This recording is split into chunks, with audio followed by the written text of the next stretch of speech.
Assalamualaikum warahmatullahi wabarakatuh. Saya Ajeng Yudi Ardian. Saya akan menerangkan wirausaha produk grafika. Grafika atau dalam bahasa Inggrisnya grafik adalah presentasi visual pada suatu permukaan yang bertujuan untuk memberikan informasi atau keindahan.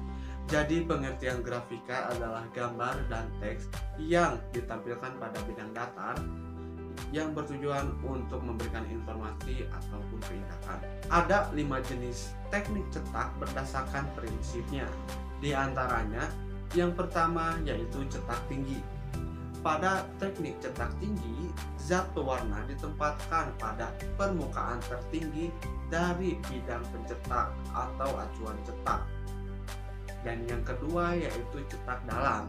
Pada jenis teknik cetak dalam, zat berwarna ditempatkan pada permukaan terdalam dari acuan cetak. Dan yang ketiga yaitu cetak datar. Pada jenis cetak datar, bidang pencetak atau bidang acuan cetak berupa permukaan datar yang memiliki 2 jenis lapisan permukaan. Satu jenis lapisan untuk mengikat tinta, sedangkan satu jenis lapisan lainnya tidak mengikat tinta. Bidang yang bertinta akan menjadi bidang pencetak atau acuan cetak. Dan yang keempat yaitu cetak saring. Pada cetak saring mengaplikasikan tinta langsung pada permukaan bidang datar. Acuan cetak pada cetak saring dapat berupa stensil atau pola gambar yang diletakkan di antara kertas dengan screen atau dengan pencetak gambar acuan pada screen. Dan yang kelima yaitu cetak digital. Cetak digital adalah proses cetak yang terjadi tanpa bidang acuan cetak.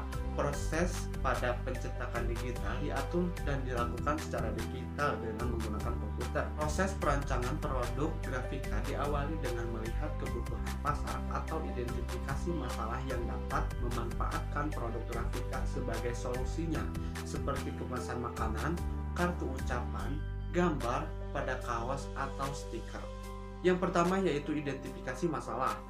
Perancangan produk bertujuan untuk menemukan solusi dari sebuah masalah. Dalam hal ini, produk grafika bertujuan untuk memberikan informasi dan keindahan. Yang kedua yaitu mencari solusi dengan curah pendapat. Langkah selanjutnya adalah mencari ide sebagai solusi dari masalah tersebut.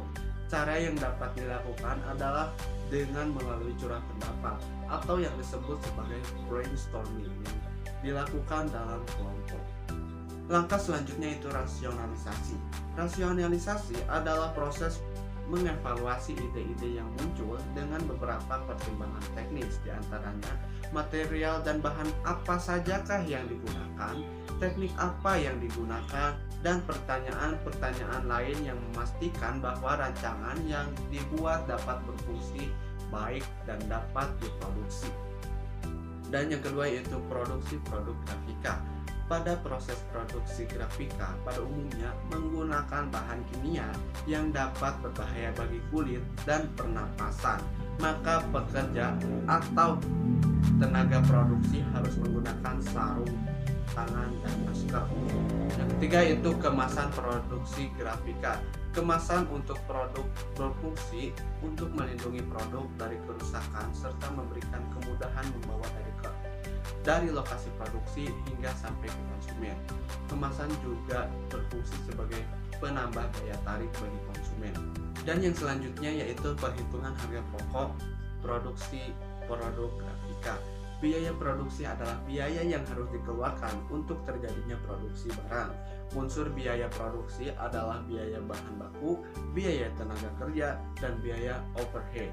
Biaya yang termasuk overhead adalah biaya selain biaya yang bahan baku dan biaya tenaga kerja yang dikeluarkan untuk mendukung proses produksi. Dan yang selanjutnya yaitu pemasaran langsung produk grafika. Pemasaran langsung adalah promosi dan penjualan yang dilakukan langsung kepada konsumen tanpa melalui toko. Penjualan langsung merupakan hasil dari promosi langsung yang dilakukan oleh penjual terhadap pembeli. Pemasaran dapat dilakukan dengan promosi dan demo menggunakan produk kepada calon konsumen. Sekian dari saya, mohon maaf bila ada kesalahan dalam pengucapan kata-kata. Wabillahi taufiq hidayah. Wassalamualaikum warahmatullahi wabarakatuh.